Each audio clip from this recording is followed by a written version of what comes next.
Islami nëpërmjet haditheve 2. Ramazani, muaji i mëshirës, faljes dhe shpëtimit.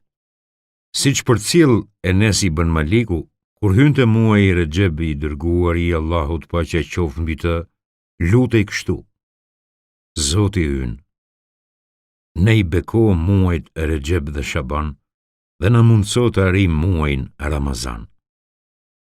Sipas asaj që transmeton Ebu Hurejre, i dërguari i Allahut paqja qoftë mbi të, ka thënë: Ju erdhi muaji i Ramazanit.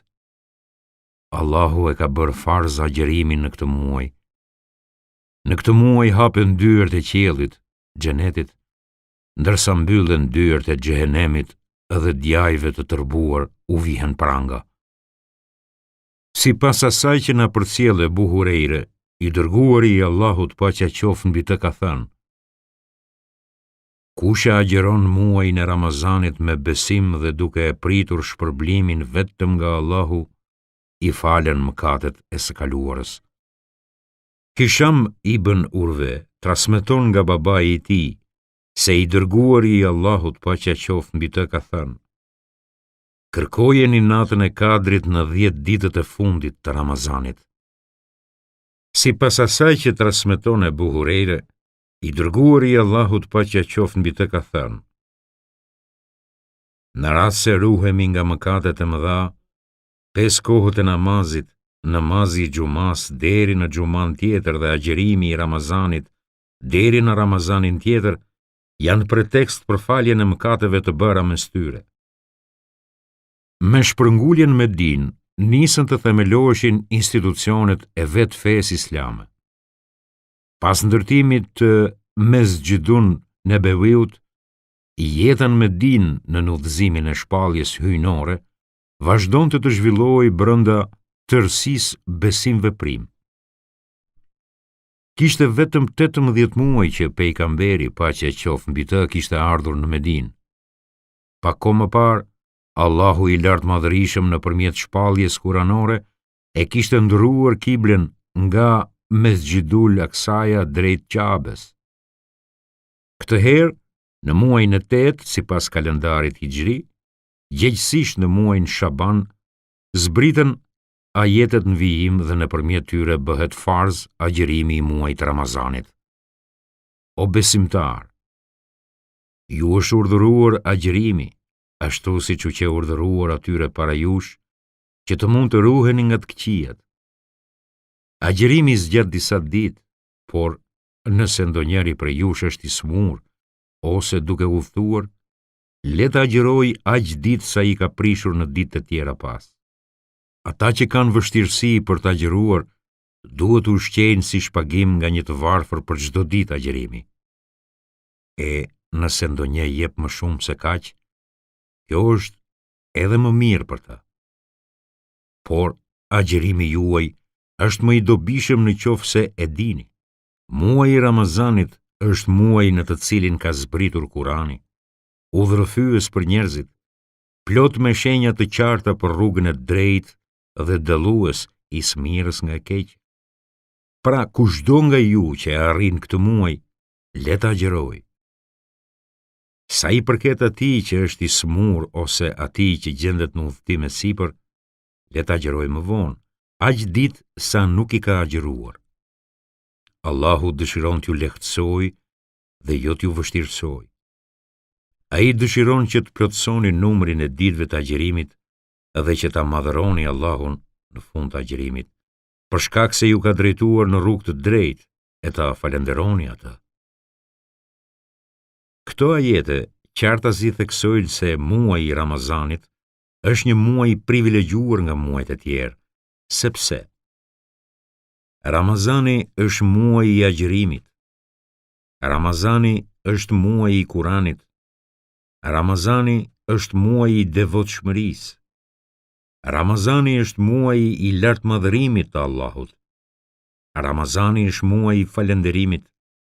Ramazani është muaji i gjetjes së të vërtetës. Ramazani është muaji i pendimit. Ramazani është muaji i itikafit, i veçimit për të reflektuar dhe adhuruar. Ramazani është muaj i respektimit të kufive që ka vendosur Allahu i lartmadhërisëm. Ramazani është muaj në të cilin ndodhet nata e Kadrit, një natë më e vlefshme se 1000 muaj. Muaji i bekuar i Ramazanit u ofronte muslimanëve mundësinë për të arritur vetdijen e përgjegjësisë, domethënë devotshmërinë ndaj Allahut dhe duke ngjizur në shoqëri solidaritetin social dhe vetdijen e dhurimit, pra duke edukuar vullnetin në një farë mënyre, formonte personalitetin e besimtarëve dhe u tregonte atyre për t'u bërë besimtar të arrirë. Termi Ramadan rrjedh nga fjala Ramada, që ka kuptimin e shiut që bie në fund të verës dhe e pastron tokën nga pluhurat, ose buron nga fjala Ramada, me kuptimin përvëllimi i gurve nga rezet e diellit. Ashtu si ky shi që e pastron tokën, apo ashtu si u adjek këmbët vendi i nxehur atyre që ecin mbi të, po ashtu edhe muaji i Ramazanit i pastron, i djeg dhe i zhduk njollat e mëkateve nga besimtarët. Në fakt, muaji i Ramazanit është njëri nga 12 muajt e kalendarit që njihej dhe përdoren në periudhën e ignorancës.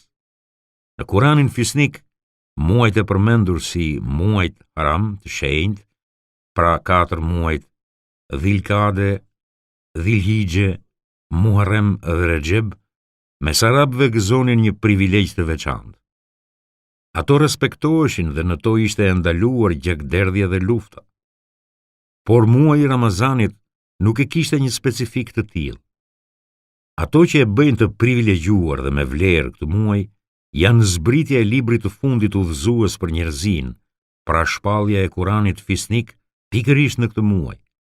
Prania në këtë muaj e natës më të vlefshme se 1000 muaj, gjithsesi nata e Kadrit, kryerja e obligimit të agjerimit si një ndër adhurimet themelore, si dhe praktikimi i shumë suneteve të pejgamberit, paqja qoftë mbi të, pikërisht në këtë muaj, siç janë falja e namazit të terawis, leximi i mukabeles, itikafit, iftarit, syfyrit dhe dhënia e sadakatul fitrit.